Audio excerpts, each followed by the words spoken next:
નમસ્કાર, હું છું આપના સાથે ઈશા દુબે. આપ જોઈ રહ્યા છો જનસાક્ષી ન્યૂઝ. નજર કરી આજના મુખ્ય સમાચારો પર.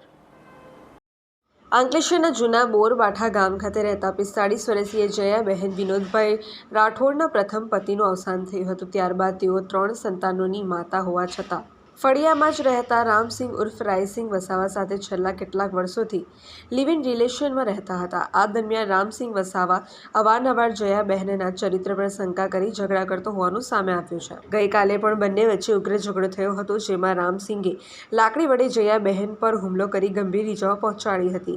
હુમલા બાદ તે સ્થળ પરથી ફરાર થઈ ગયો હતો.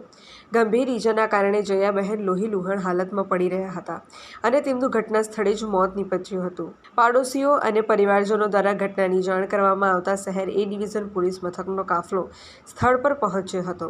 પોલીસે પ્રાથમિક તપાસ બાદ મૃતદેહને પોસ્ટમોર્ટમ અર્થે ખસેડ્યો છે તેમજ હત્યાનો ગુનો નોંધી એ ડિવિઝન પોલીસને ગણતરીના સમયમાં જ હત્યારા રામસિંહ વસાવાની ધરપકડ કરી કાયદેસરની કાર્યવાહી હાથ ધરી છે.